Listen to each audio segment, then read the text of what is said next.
Bismillahirrahmanirrahim. Assalamualaikum warahmatullahi wabarakatuh. Jadi, saya Vita Dian Erika, di sini akan membahas, tentang pneumonia dari buku radiologi.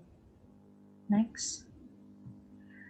Jadi apa definisi dari pneumonia sendiri? Dia adalah konsolidasi paru yang dihasilkan oleh eksudat inflamasi. Nah, biasanya ini dia diakibatkan karena infeksi. Umumnya dia itu menyebabkan penyakit saluran udara, baik yang jenis lobar, segmental, interstisial, dan beberapa menghasilkan temuan di rongga udara, dan bahkan sampai di intersisium. Terus untuk port de entry-nya sendiri, pneumonia ini dia dapat melalui tracheobronchial, baik dari inhalasi ataupun aspirasi. Nah, ini juga dia dapat menyebar melalui aliran darah dan ada kasus tertentu itu yang dia penyebarannya melalui perluasan langsung. Banyaknya mikroorganisme di sini yang berbeda itu akan menghasilkan temuan pencitraan yang kurang lebih sama juga. Maka dari itu sulit untuk mengidentifikasi secara pasti organisme penyebab dari gambaran radiografi saja. Nah, di sini adalah gejala dari pneumonia sendiri yang dicirikan oleh mikroorganisme penyebabnya. Contohnya di sini ada Mycobacterium TB. Ini dia gejalanya atau pola dari efeknya adalah di pneumonia kavitar lobus atas dengan penyebaran di lobus bawah. Nah, kalau yang Klebsiella ini dia di viscera interlobar bulging dengan pneumonia lobar lobus atas. Kalau yang Pseudomonas aeruginosa atau anaerobic organism ini pneumonia kavitar di lobus yang bawah. Terus untuk yang pneumocystic ini dia di rongga udara yang perihilar atau biasanya dia di perihilar intersisial. Terus ada Coccoidioides, ini dia di kavitas lobus atas di dinding yang tipis. Terus ada juga Streptococcus, Staphylococcus, dan TB, ini dia disertai efusi. Sedangkan histoplasma, Coccoidioides, dan MTB ini dia dapat berupa penampakannya nodul-nodul yang difus. Jika Aspergillus biasanya dia ada di lobus atas yang nanti akan penampakannya itu seperti bayangan jari. Terus untuk Cryptococcus ini dia nodul pulmonar yang soliter. Sedangkan yang Aspergillus aspergilloma ini dia di kavitas lobus atas di dinding yang tipis. Terus ini adalah gambaran dari pneumonia lobus atas Chiari. Nah, pneumonia sendiri dia itu mengisi ruang udara atau jaringan intersisial dengan beberapa bentuk cairan atau eksudat inflamasi. Penampakannya itu akan lebih padat, lebih putih daripada paru di sekitarnya. Nah, dia ini bisa mengandung bronkogram udara jika bronkus itu sendiri tidak terisi dengan eksudat inflamasi atau cairan. Nah, yang gambar ini dia itu yang gambar tadi yang sebelumnya ini pneumonia lobus atas kiri. Ini dia beberapa strukturnya bercabang nih di panah putih. Panah putih itu dia lobus kiri atas muncul struktur bercabang yang hitam yang mewakili khas dari bronkogram udara. Terus kalau yang pasien ini yang pada gambar ini dia itu menderita pneumonia pneumococcus. Ini memiliki kepadatan yang homogen kecuali adanya bronkogram udara karena pada wilayah itu dia tepi luarnya sedikit tidak jelas dan halus, itu yang ada panah hitam. Lalu slide selanjutnya ini adalah pneumonia lingular yang gambar 9.2. Nah, penyakit ini itu memiliki kepadatan yang homogen bersentuhan dengan batas lateral kiri jantung yang digambarkan dengan kepadatan cairan dari lingula yang terkonsolidasi yang bersentuhan dengan kepadatan jaringan lunak jantung yang diberi panah hitam. Itu karena pneumonia dan jantung memiliki kepadatan radiografi yang sama, jadinya batas antara keduanya itu kurang jelas atau dapat menghilang. Terus yang gambar 9.3, pneumonia pneumokokal lobus atas kanan, ini dia menempati seluruh lobus karena lobus dibatasi celah interlobular, jadi margin inferior dari pneumonia itu berbatas tajam. Itu gambarnya yang panah putih. Nah, yang panah hitam itu adalah aorta ascendens. Batas aorta adalah siluet dari densitas fluida radang paru-paru. Terus selanjutnya adalah pneumonia lobar. Nah, pneumonia ini itu disebabkan Streptococcus pneumoniae. Meskipun disebut pneumonia lobar, pasien mungkin datang sebelum penyakit mengenai seluruh lobus. Pneumonia lobar hampir selalu menghasilkan tanda siluet di mana mereka bersentuhan dengan jantung, aorta, atau diafragma. Dan mereka hampir selalu terdapat bronkogram udara.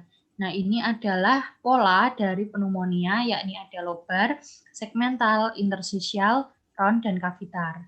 Nah, di bawah ini akan dijelaskan selanjutnya adalah pneumonia segmental. Nah, penyebab dari pneumonia segmental sendiri itu adalah Staphylococcus aureus. Banyak bakteri gram negatif seperti Pseudomonas aeruginosa itu gambarannya juga akan sama. Nah, fokus infeksinya ini dia akan tersebar secara sentrifugal ke banyak fokus di paru-paru dan pada waktu yang bersamaan serta melibatkan beberapa segmen yang bersamaan pula. Nah, bronkopneumonia segmental ini dia akan terdapat eksudat yang mengisi bronkus. Ini pada gambarannya terlihat panah putih terdapat bercak multiple yang tidak teratur terlihat di kedua lapang paru. Lalu selanjutnya adalah pneumonia interstisial. Nah, penyebabnya itu apa? Penyebabnya adalah Mycoplasma pneumoniae serta pneumocystic pneumoniae, biasanya pada pasien yang orang-orang imunodefisiensi yang pada AIDS. Nah, kebanyakan pneumonia interstisial ini dia akhirnya menyebar ke alveoli yang berdekatan dan menghasilkan penyakit rongga udara yang konfluen. Nanti membuat sifat interstisial asli dari pneumonia tidak dikenali secara radiografi. Nah, pada gambar ini cenderung mengenai jalan nafas, dinding, dan septa alveolar, terutama pada awal perjalanannya nanti akan terdapat pola retikuler halus di paru-paru. Lalu selanjutnya adalah round pneumonia. Nah, ini itu biasanya terdapat pada anak-anak.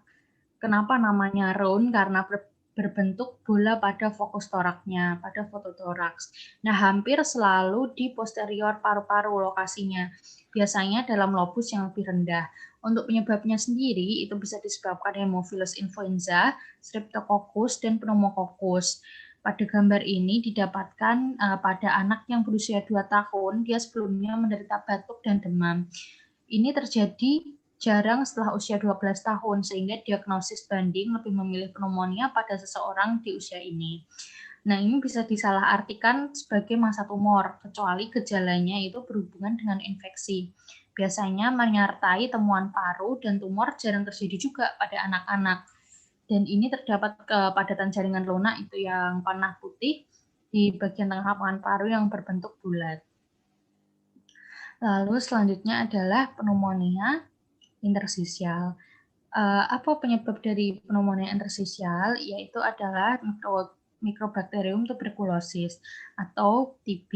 Nah, di sini penyakit atau penyebab lainnya itu bisa disebabkan oleh pneumonia Staphylococcus yang dapat mengalami kavitasi dan menghasilkan dinding tipis atau disebut pneumatoceles.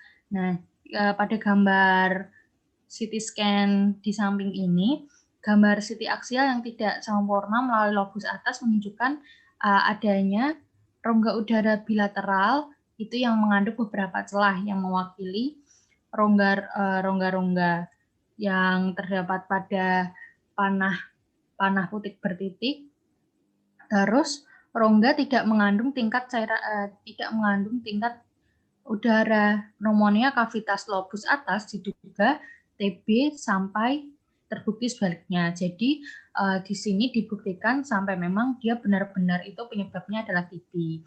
Nah, biasanya kalaupun dia memang TB itu umumnya adalah TB postprimer atau sebelumnya sudah TB yang terreaktivasi kembali atau tuberkulosis reaktivasi.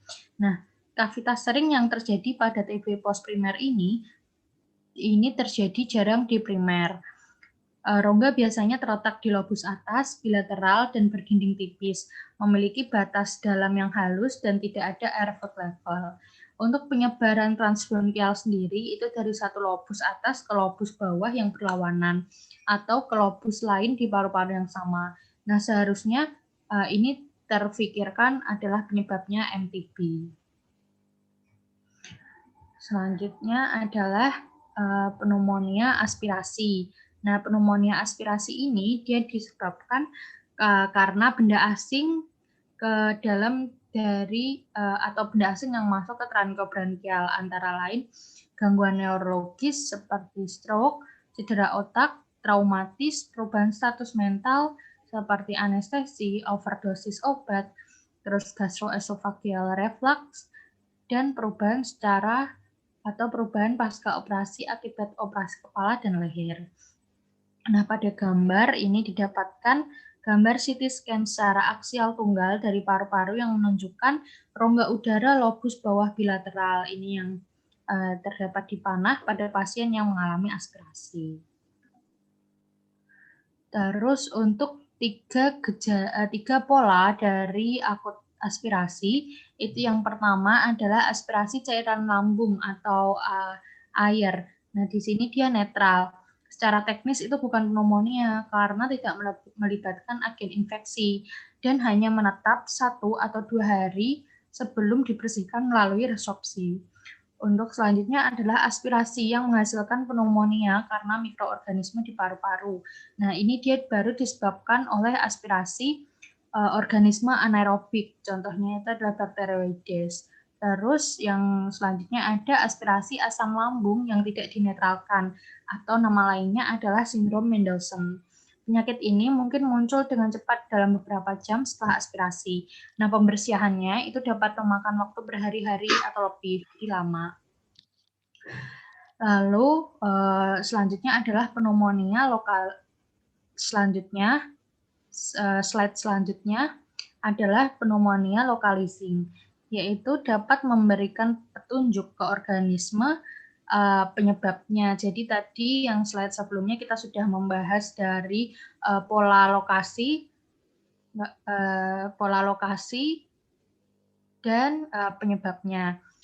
Jadi dapat tercirikan penyebabnya di mana dengan patologi terkait. Misal jika dia di lobus bawah, dipikirkan aspirasi berulang. Pada radiografi konvensional, untuk melokalisasi setiap penyakit dengan dua pandangan itu diambil pada 90 derajat satu sama lain. Atau pandangan ortogonal, seperti radiografi dada frontal dan lateral. Nah, pada gambar ini, tampak depan dan lateral dada menunjukkan penyakit rongga udara. Pada film lateral yang B, itu di lobus kanan bawah yang tanda putih, yang mungkin tidak langsung terlihat pada film frontal. Nah, dapat dilihatnya jika dia di posisi depan, yang di panah hitam di yang gambar A. Nah, dalam kasus ini, pneumonia lobus kanan bawah itu dia dinamalainkan sebagai tanda tulang belakang karena biasanya tulang belakang toraks tampak lebih gelap atau lebih hitam saat diamati dari bahu ke diafragma karena sinar X-ray biasanya perlu menembus lebih banyak jaringan, lebih banyak tulang otot di sekitar bahu daripada di atas diafragma, di mana ia hanya perlu melewati jantung dan paru. Lalu slide selanjutnya. Di sini adalah gambar radiologi yang A, itu adalah lobus kanan atas, bahwa penyakit ini berupa siluet aorta siluet aorta ascendent jika berbatasan dengan visura minor yang menghasilkan garis tepi yang tajam. Itu ada tanda putihnya di gambar A. Lalu untuk yang lobus tengah gambar B, lobus tengah kanan, ini menggambarkan garis jantung kanan itu yang di panah hitam berbatasan dengan visura minor menghasilkan batas yang tajam di panah yang putih. Lalu untuk yang gambar C, lobus kanan bawah itu menggambarkan hemidiafragma kanan yang di panah hitam dan batas hati kanan yang panah hitam bertitik. Terus gambar sampingnya yang D itu adalah lobus kiri atas. Penyakit ini memiliki penampakan batas yang buruk, maksudnya buruk itu kurang jelas antar batasnya, yang itu panah putih dan mengaburkan kenop aorta, itu yang panah hitam. Nah, yang gambar selanjutnya adalah lingula atau siluet penyakit ini adalah batas jantung kiri yang panah hitam, hemidiafragma kiri yang panah hitam putus-putus. Terus yang gambar terakhir adalah lobus kiri bawah. Ini hemidiafragma kiri itu yang panah hitam putus-putus kurang jelas, tetapi hanya menyisakan batas jantung kiri yang di panah hitam. Nah, bagaimana pneumonia sendiri dapat disembuhkan? Sebenarnya pneumonia itu dia dapat sembuh dalam 2-3 hari jika organismenya sensitif terhadap antibiotik yang diberikan, terutama pneumonia pneumokokus. Kebanyakan pneumonia sendiri dia biasanya sembuh dari dalam atau tervakuolisasi secara bertahap menghilang tidak merata selama beberapa hari atau minggu. Jika pneumonia tidak sembuh dalam beberapa minggu, nanti akan dipertimbangkan adanya lesi yang menyumbat, seperti contohnya neoplasma, yang mencegah drainase yang adekuat dari bagian paru tersebut. Dapat juga dilakukan CT scan dada untuk membantu menunjukkan lesi yang menghalangi. Nah, ini gambar selanjutnya adalah yang pneumonia dapat sembuh dalam beberapa hari.